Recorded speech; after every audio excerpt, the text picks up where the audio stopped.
कीजिए। सर, हवेली के पीछे की तरफ एक छोटी सी सीढ़ी मिली है, लेकिन पूरी तरह से टूटी हुई है। जैसी सीढ़ी ये बता रही है वैसी तो हो ही नहीं सकती।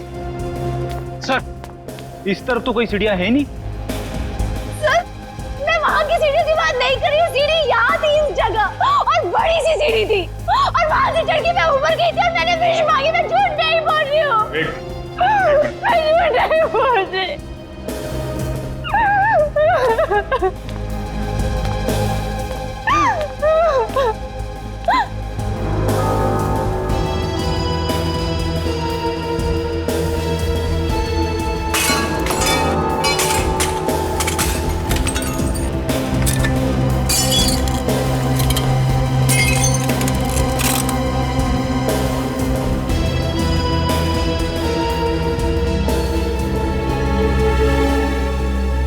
आओ अभिष्टा, देखो देखो तुम्हारी सीढ़ी। ये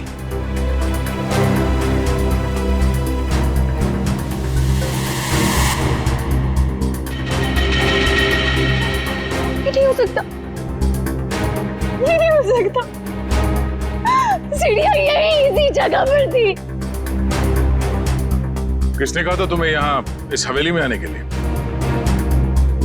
तांत्रिक मिश्का ने।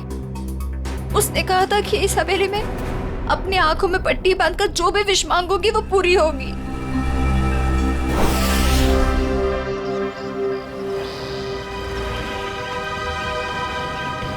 सर, अभिष्टा ने जिस मिश्का तांत्रिक की दुकान के बारे में बताया वो इसी शॉपिंग सेंटर में।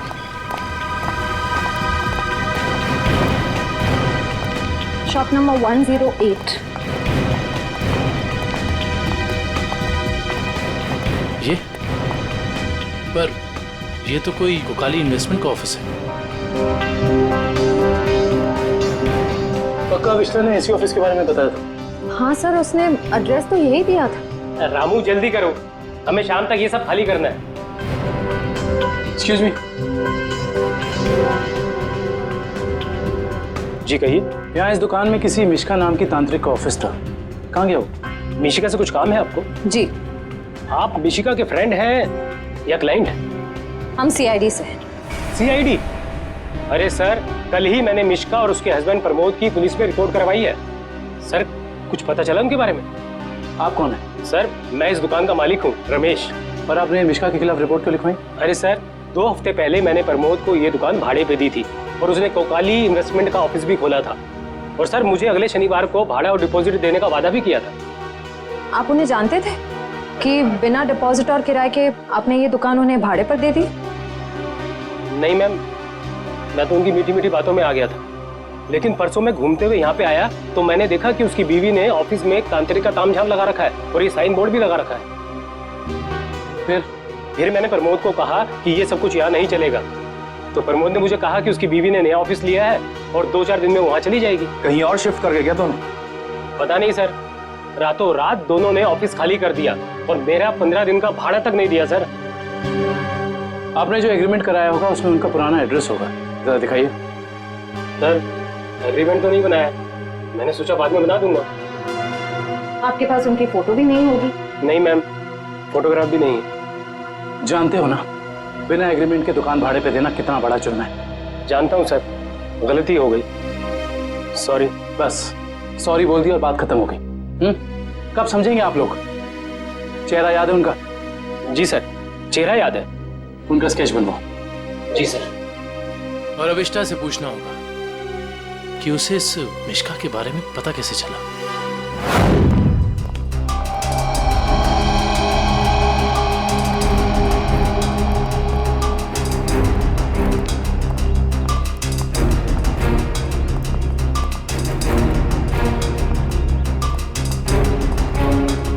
या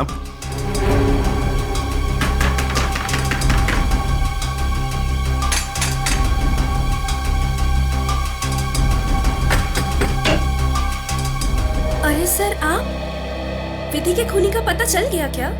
बहुत जल्द पता चल जाएगा, लेकिन तुम्हारे पास ऐसी कोई जानकारी है जो हम जानना चाहते हैं? जी, मेरे पास? जी हाँ।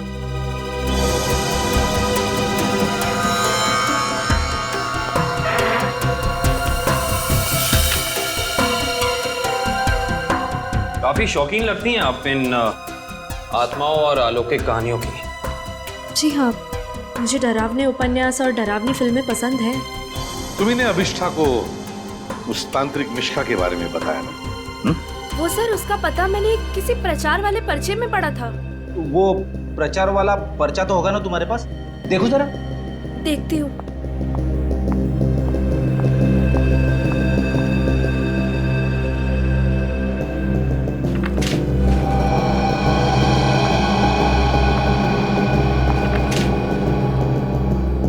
तंत्र विशेषज्ञ मिशिका, आत्मा अनुसंधान केंद्र, shop number 108, rainbow shopping mall.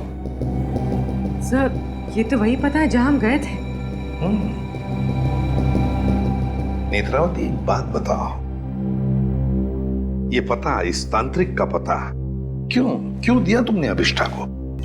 Sir, वो अभिष्ठा परेशान रहने लगी थी और अजीब सा बर्ताव करने लगी थी। अजीब सा बर्ताव मतलब वो लाइट्स बंद करके घंटों अंधेरों में बैठी रहती थी, किसी से भी झगड़ पड़ती थी, और तो और लेक्चर में उसका ध्यान भी नहीं रहता था। पेजेस पे विधि का नाम लिखती रहती थी, कम से कम 3-4 पेज लिख चुकी थी। और सिर्फ इसीलिए तुमने अभिष्ठा को इस तांत्रिक मिश्का का एड्रेस दिया है?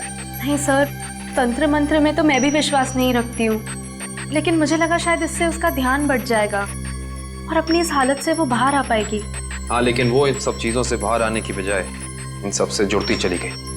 सच कहूँ तो अगर मुझे पता होता कि इन सब का नतीजा विधि की मौत है, तो मैं उसे ये सलाह कभी नहीं देती।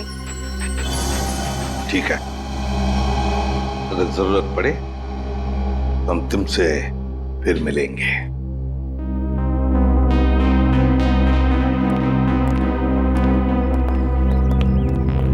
अभिष्ठा जी। हमें तुम्हारा रूम चेक करना है। चलिए। चलो।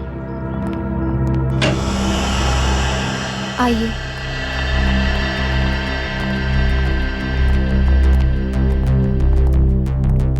कमरे की अच्छी तरह से तलाशी ले लो।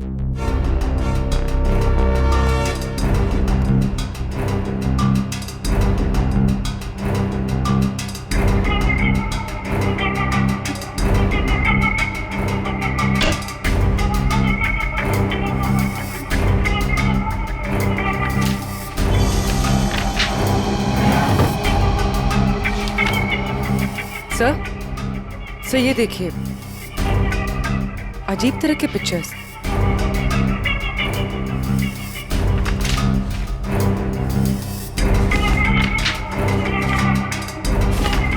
क्या है ये सब तुमने बनाई?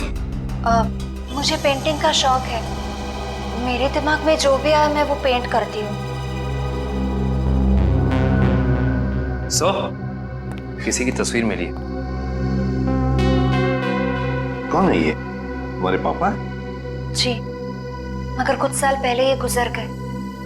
मेरे चाचा चाची ने मुझे पाला है। इनफैक्ट कॉलेज और हॉस्टल का खर्चा भी वो ही देखते हैं। सर, हाँ, ये दवाइयाँ मिली।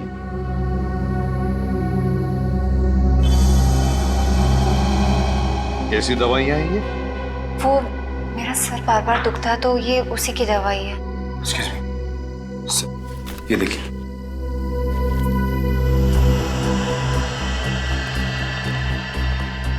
ये दवाइयाँ तो किसी साइकियाट्रिस्ट ने प्रिस्क्राइब की हुई है। सर, ये जरूर हमसे कुछ छुपा रही है।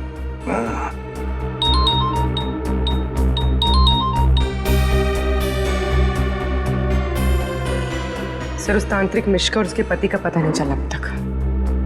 ठीक है, पहले इस साइकियाट्रिस्ट से मिलते हैं और पूर्वी अभिष्ठा पर कड़ी नजर रखो।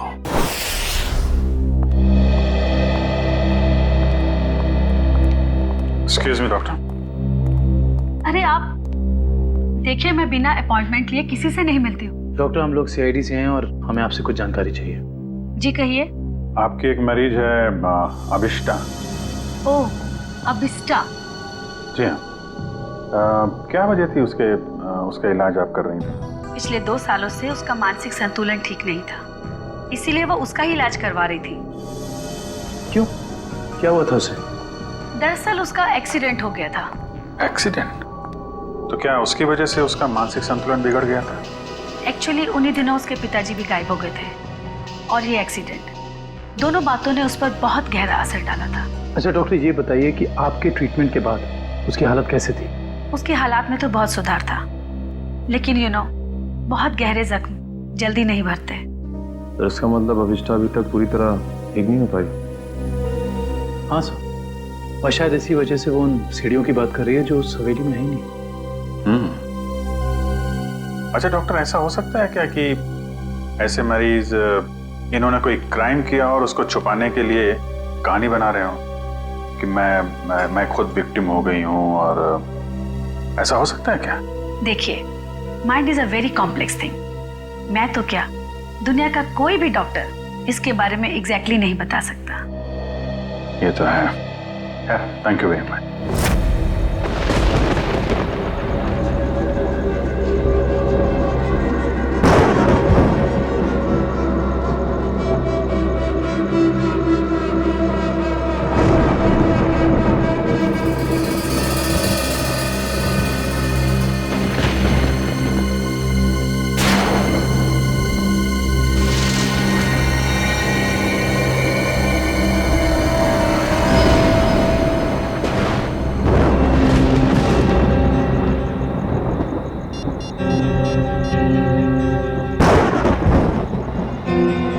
हेलो एसीपी साहब। सर वो कॉरिडोर में बैठी है, कहीं खोई हुई है। मैंने उस पर नजर रखी हुई है सर। ठीक है पूर्वी, उसके हर मूवमेंट पर नजर रखो, बताते रहना मुझे क्या क्या करती है वो। ओके? जी सर, कुछ भी अजीब होता है तो मैं आपको फोन करती हूँ।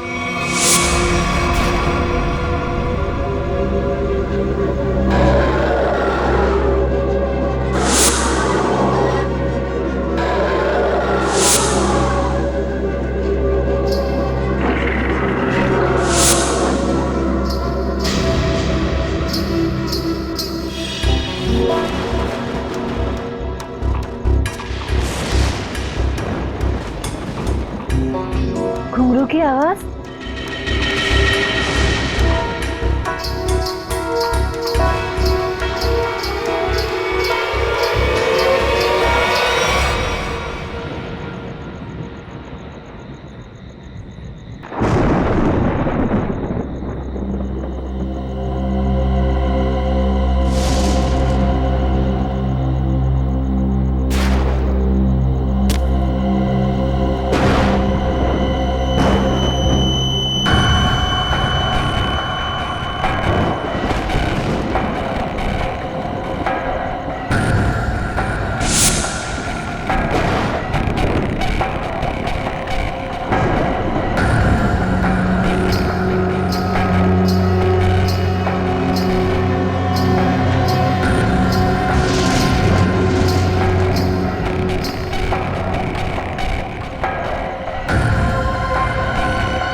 कौन है?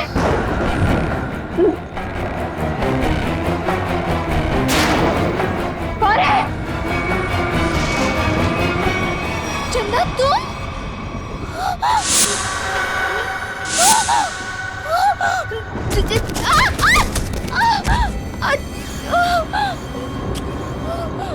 मेरा फोन, टॉर्च, मेरा फोन कहाँ है?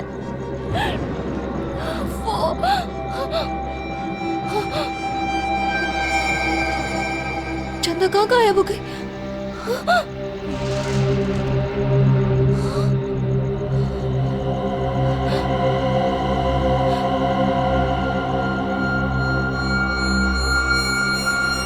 अपने पापा के पास जाओ।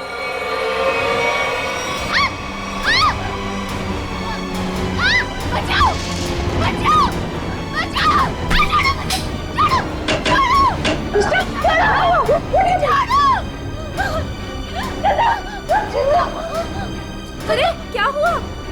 मुझे नहीं पता, मैं तो बस अंधेरे में टकरा गई और ये चीखने लगी। मैंने अभी बाहर चंदा को देखा।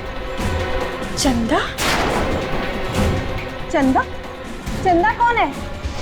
कोई नई हॉस्टल में रहने आई है? नहीं नहीं, वो ना लाल साड़ी में है। वहाँ इधर, वहाँ सीढ़ियों के पास। अरे नहीं नहीं, जरूर तुम्हारा कोई वहम होगा। नहीं, ये मेरा बहन नहीं है। मेरे यकीन करो, मैं झूठ नहीं बोल रही हूँ। मैं यकीन करो। Okay okay, wait wait, relax, मैं देखती हूँ।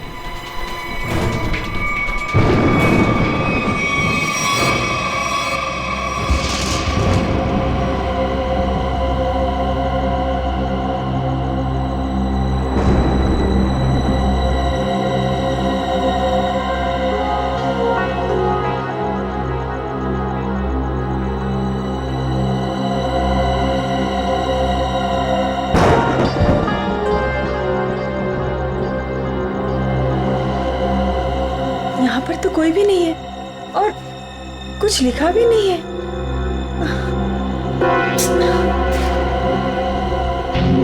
अभिष्टा, वहाँ पर तो कोई भी नहीं है और ना ही वहाँ कुछ लिखा हुआ है। ये वहाँ लिखा हुआ था, तो आप कैसे हो सकता?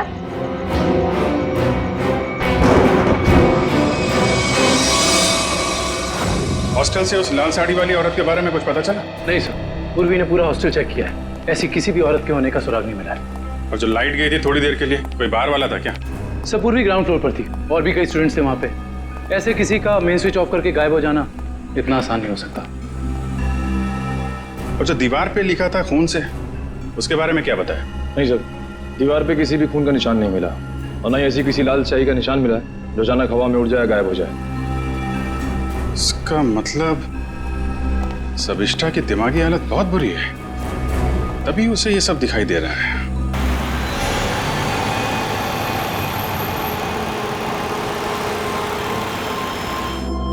कोई है जो ये साबित करना चाहता है कि ये सारा काम चंदा की आत्मा कर रही है।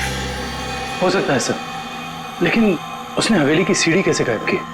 हाँ सर, एक रात में अचानक सीढ़ी गायब नहीं की जा सकती है। चंदा की आत्मा का वापस आना और सीढ़ी का गायब होना, ये सब अभिष्टा की दिमाग की कहानी है। Hello Abhijit sir, sir Abhishta hostel से निकलकर मारवे रोड की तरफ जा रही है। मैं उसका पीछा करूँ सर। मारवे रोड? सर ऐसा लगता है किसी से मिलने जा रही है। अच्छा, उस रोड पे तो उसका कॉलेज भी है। पर सर इतनी रात को कॉलेज में किससे मिलने जा रही है? सर हो सकता है कि वहाँ कोई सबूत भूल गई हो और अब याद आया तो लेने जा रही हो। नहीं, वहाँ पे कोई खास सबूत तो मिला नहीं था, कुछ और ही बात लगती है। नजर रखो उस पर।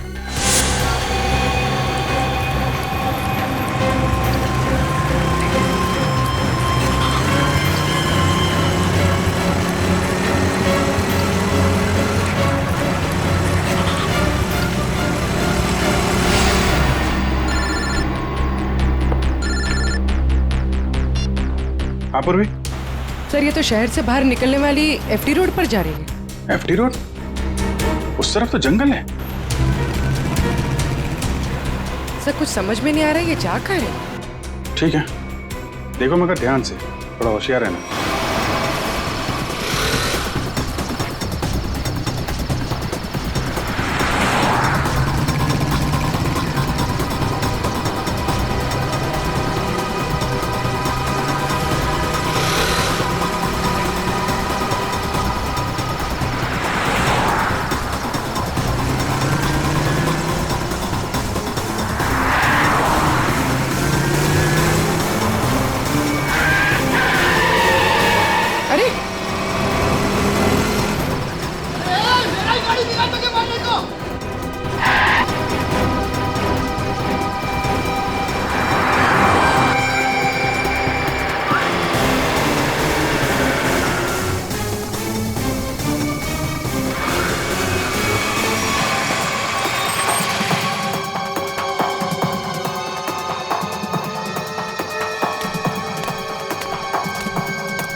हाँ पूर्वी।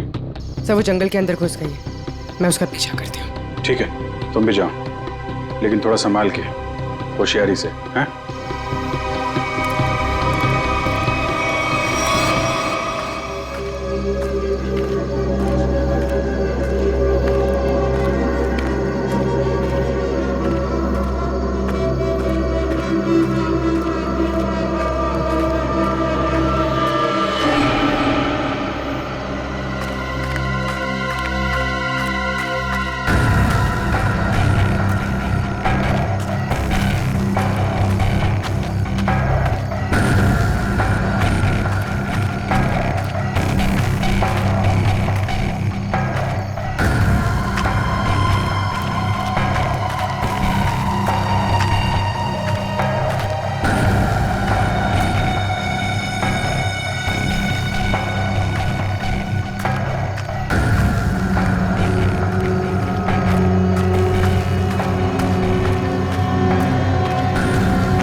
तो अभिष्ठा के पिताजी हैं।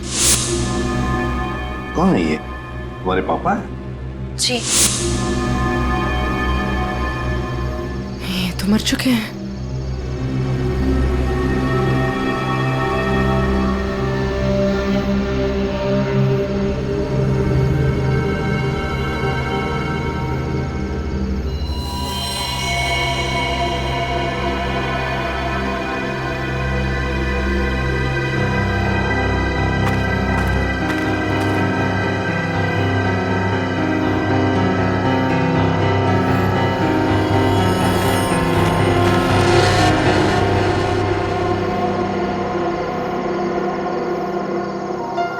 अभिष्ठा? अभिष्ठा, सच्चाई तक पहुंचने के लिए हमें तुमसे कुछ सवाल करने हैं। तुम जितना बता सकती हो बताना, बस ज्यादा टेंशन मत लेना। जी। क्या आप पहले से जानती थी कि आपके पिता पिछले 2 साल से जंगल के उस केबिन में छिपे हुए हैं? नहीं, इनफैक्ट 2 साल से मैं अपने पिताजी की तलाश भी नहीं कर रही थी। तो फिर तुम्हें उनके ठिकाने का कैसे पता चला? मुझे कुछ याद नहीं। मुझे कुछ याद नहीं कि मैं वहां कैसे पहुंची। याद करने की कोशिश करिए। कुछ तो ऐसा हुआ होगा कि तुम वहां उस केबिन तक पहुंच गई। नहीं, पता नहीं क्यों अचानक मुझे वो जंगल और उस कैबिन के फ्लैशेस दिखाई देने लगे। फ्लैशेस? इसका मतलब वो जगह आपने जंगल में पहले भी कभी देखी होगी। पता नहीं। इंस्पेक्टर पूर्वी बता रही थी कि जंगल में कोई और भी तुम्हारा पीछा कर रहा था, जो तुम्हारे जरिए तुम्हारे पिताजी तक पहुंचना चाहता था। बता सकती है वो कौन हो सकता है? मैंने कहा ना, मुझे कुछ याद नहीं। मुझे सिर्फ इतना याद है कि जब मैं उस कैबिन में गई थी, वहां मुझे अपने पापा की चीखने की आवाज सुनाई दी, और जब मैं वहां देखने गई तो किसी ने मुझ पर पीछे से हमला किया। मैं बस इतना जानती हूँ और कुछ भी नहीं, कुछ नहीं। सर, आप लोग प्लीज बाहर जाइए, इन्हें आराम करने दीजिए।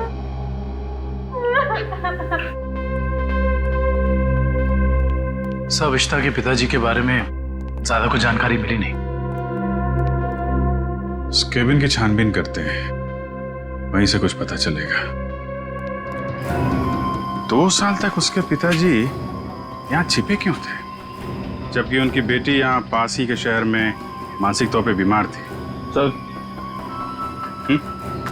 अभिष्टा के पिताजी का बैंक स्टेटमेंट मिला।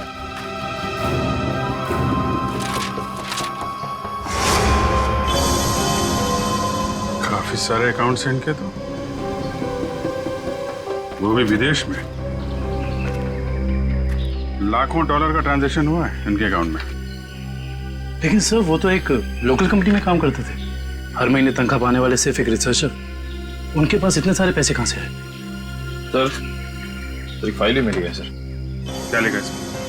इस फाइल में लिखा है कि कंपनी इनके खिलाफ जांच के आदेश दिए थे। किस तरह की जांच थी?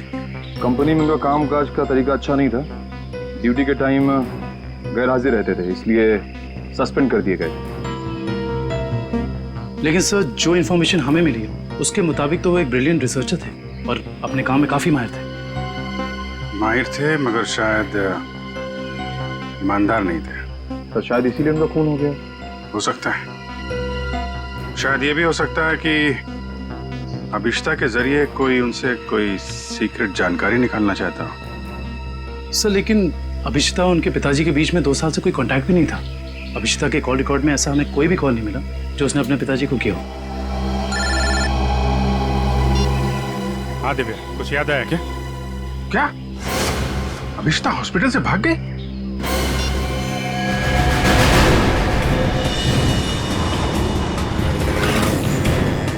हेलो अभिष्टा, अभिष्टा कहाँ हो तुम? हवेली में?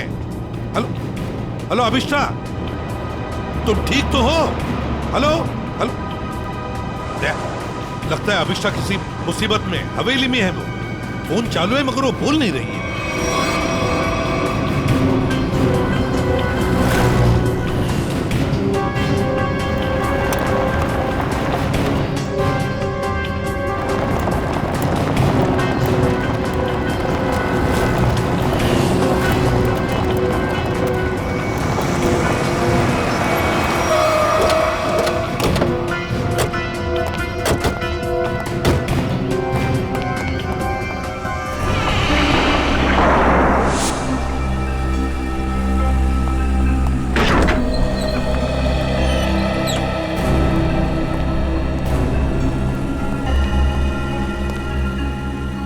अभिष्टा, अभिष्टा, सर, अभिष्टा तो कहीं दिख नहीं रही। उसने मुझे फोन पर बताया कि वो इसी हवेली में है, वो यहीं पर होनी चाहिए।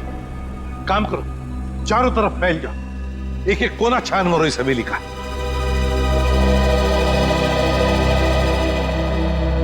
अभिष्टा,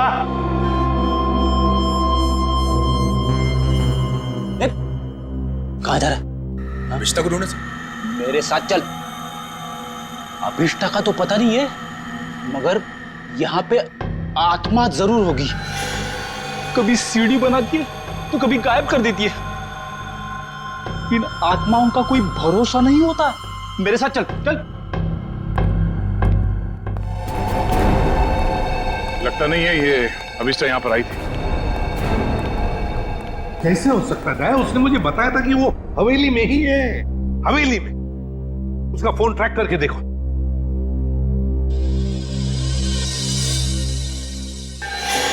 सर, उसका फोन यहीं पर है। 200 मीटर के रेडियस पे। 200 मीटर की यार्ड के रेडियस में? लेकिन वो तो हवेली में ही होनी चाहिए थी। या कहीं ऐसा तो नहीं कि कोई अभिष्ठा को कहीं लेकर गया? ये सायरन। सर ये सायरन की आवाज, सर यहाँ पे पास में एक ऑयल रिफाइनरी है, ये वहां का सायरन है। दया, ये सायरन अभिष्ठा के फोन पर बड़ी जोर से सुनाई पड़ा था मुझे। इसका मतलब है सर जब आपकी बात हुई थी तो ये अभिष्ठा उस ऑयल रिफाइनरी के एकदम करीब होगी। हो सकता है। ऑयल रिफाइनरी की तरफ चलते हैं। फ्रेडी देखो कहां पर है ऑयल रिफाइनरी।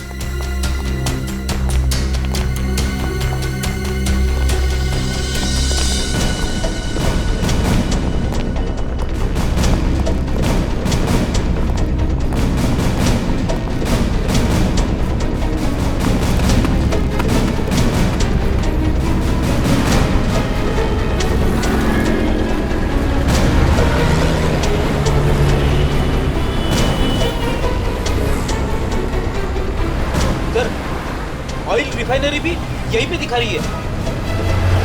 सर अभिष्ठा का मोबाइल यहाँ पर दिखा रहा है। सर ये रास्ता तो बंद है आगे। पर सर अभिष्ठा का मोबाइल तो यहीं पर दिखा रहा है। ऑयल रिफाइनरी भी यहीं पे दिखा रही है सर, ये देखिए। और अभिष्ठा के मोबाइल पर सायरन बज रहा था रिफाइनरी का, बड़ी तेजी से बज रहा था। इसका मतलब अभिष्ठा यहीं कहीं आसपास की होनी चाहिए। कोई और रास्ता है क्या? देखो जरा।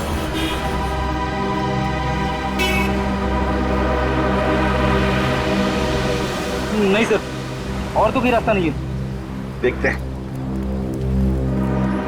कहीं ऐसा तो नहीं कि किसी ने जानबूझकर रास्ता बंद कर दिया? हैं? देखो जरा।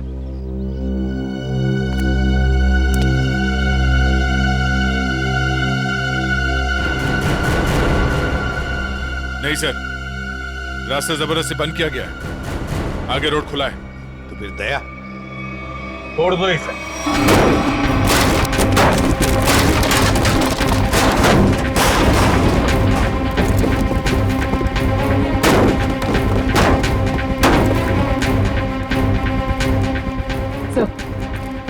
सर मोबाइल यहीं पर है सर।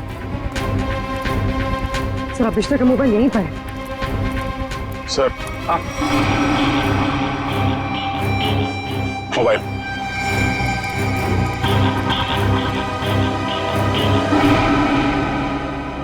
दूसरी हवेली? एक जैसी दो दो हवेलियां, ये कैसे हो सकता है सर?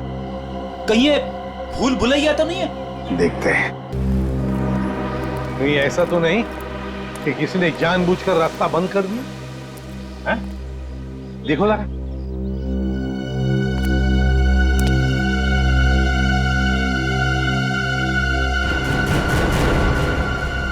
नहीं सर, रास्ता जबरदस्ती बंद किया गया है। आगे रोड खुला है। तो फिर दया छोड़ दो इसे।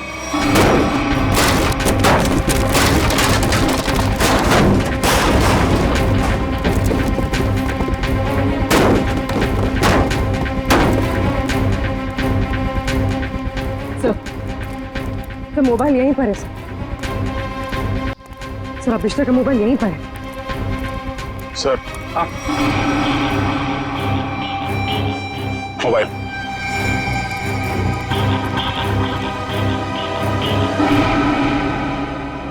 दूसरी हवेली? एक जैसी दो दो हवेलियां, ये कैसे हो सकता है सर? कहीं ये भूल भुलैया तो नहीं है? देखते हैं।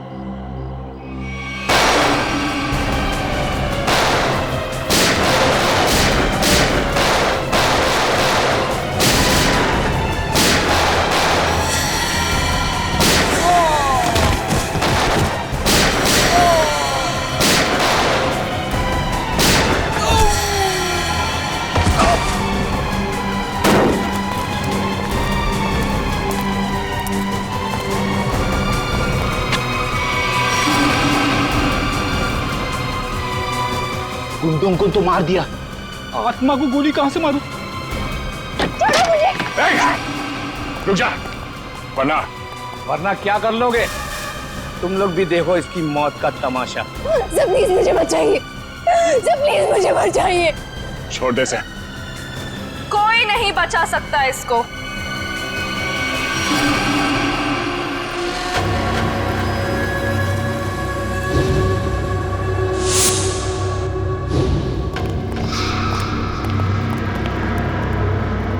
नेत्रावती तुम? हाँ मैं। एसीपी साहब, मैंने तो सोचा था कि मैं इस हवेली को जलाकर इसका नामो निशान मिटा दूंगी, फिर किसी को पता नहीं चलेगा कि एक जैसी दो हवेलियां हैं, एक सीढ़ी के साथ और एक सीढ़ी के बिना। और फिर आप सब लोग अभिष्टा को ही पागल समझेंगे। लेकिन अभिष्टा ने यहाँ आकर तुम्हारे प्लान पे पानी फेर दिया। हाँ, लेकिन मैं मेरा प्लान इतनी आसानी से बदलने नहीं दूंगी। तुम ऐसा कुछ मत करना नेत्रावती, जिससे तुम्हें जिंदगी भर पछताना पड़े, समझे? पछताओगे तो तुम सब, क्योंकि अभिष्टा के साथ तुम सब मरोगे।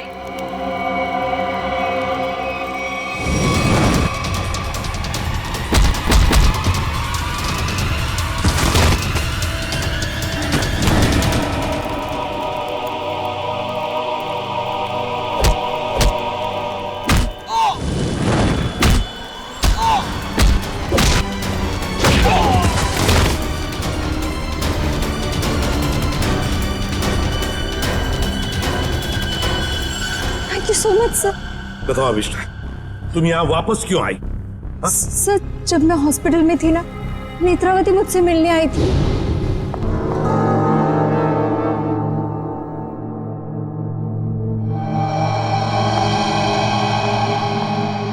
अभिष्टा, अभिष्टा, नेत्रावती तुम? आराम से। अभिष्टा, ये सब कैसे हो गया?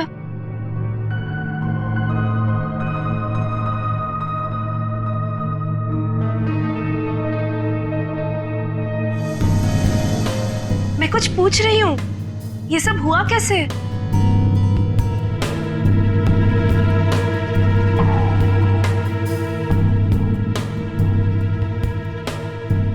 मुझे याद नहीं है। अरे, तुम कहाँ जा रही हो? वॉशरूम। पर नेत्रावती, तू ना कहीं मत जाना, हाँ? यहीं रुकना, मुझे तेरे से ढेर सारी बातें करनी है। हाँ ठीक है। पक्का कहीं मत जाना प्लीज। मैं अब भी जाके आए। हाँ, रुकना यहीं पे। हाँ।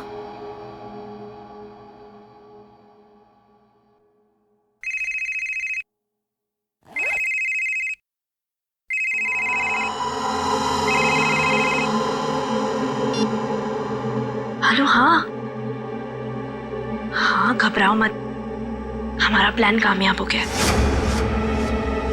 उसे कुछ याद नहीं है।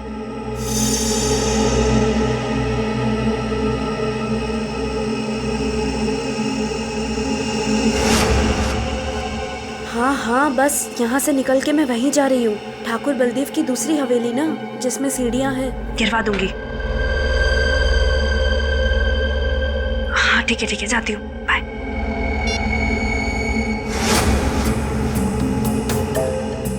अभिष्टा। हाँ, मैं ना निकल रही हूँ, कुछ जरूरी काम है। Okay, bye. बाय।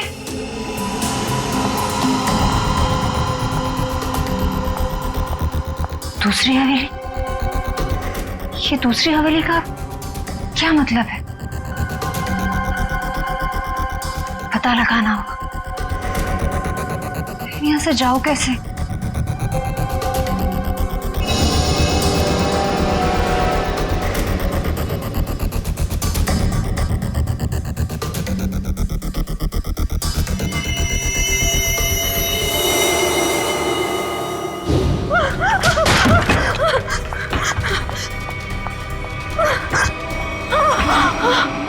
कौन करवा रहा है तुमसे ये सब?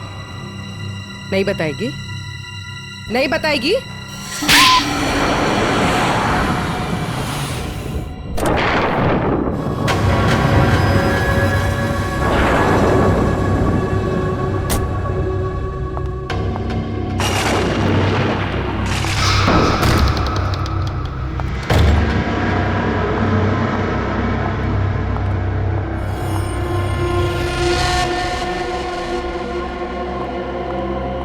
नेत्रा, तुम्हें पता है ना हमारी थोड़ी देर में फ्लाइट है, हमें हमेशा के लिए यहाँ से निकल जाना है। और तुमने ये हवेली जलाई क्यों नहीं अभी तक? माँ, एक प्रॉब्लम है। इतना छोटा सा काम नहीं कर पाए तुम।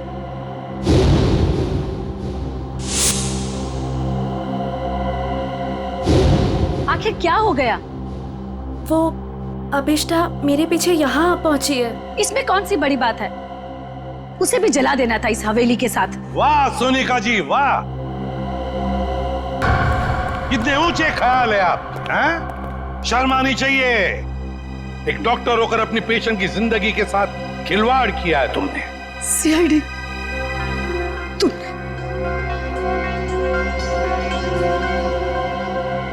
मेरे पास और कोई रास्ता नहीं था। मैंने साइकेट्रिस्ट का काम सिर्फ इसलिए शुरू किया ताकि अभिष्टा की याददाश्त वापस आ जाए और उससे मैं जरूरी जानकारी हासिल कर सकूं। और इसलिए अभिष्टा की याददाश्त वापस लाने के लिए तुमने ये सोचने पर उसे मजबूर किया कि विधि का खून उसी ने किया है ना? हाँ, अभिष्टा अपनी याददाश्त का एक हिस्सा खो चुकी थी एक्सीडेंट में, और उसे वापस लाने के लिए मुझे उससे मौत का खौफनाक अनुभव कराना बहुत जरूरी था। और ये सब पूरा करने के लिए तुमने वो मन्नत पूरा होने वाला खेल रचा और विधि को मार दिया। अभिष्टा के पिता कहाँ रहते हैं उसका पता लगाकर उसे बदला लेना चाहती थी, क्योंकि उन्होंने मेरे पति बुश, जो कि उनके साथ रिसर्च का काम करते थे, उनकी जान लेकर उनके सारे इंपॉर्टेंट डॉक्यूमेंट्स लेकर कहीं छिप गए। हमने उन्हें बहुत ढूंढा पर वो कहीं नहीं मिले। तुम अभिष्टा के पिता से बदला लेना चाहती थी, इसलिए उसकी याददाश्त वापस लाकर उनका पता जानना चाहती थी, है ना? हाँ, हमने बदला ले लिया। डॉक्टर सोनिका, अपने पति की मौत का बदला लेने के लिए तुम दोनों माँ बेटियों ने एक मासूम विधि की जान ले ली। कानून तुम्हें कभी माफ नहीं करेगा। तुम्हें कड़ी से कड़ी सजा मिलेगी, कड़ी से कड़ी सजा।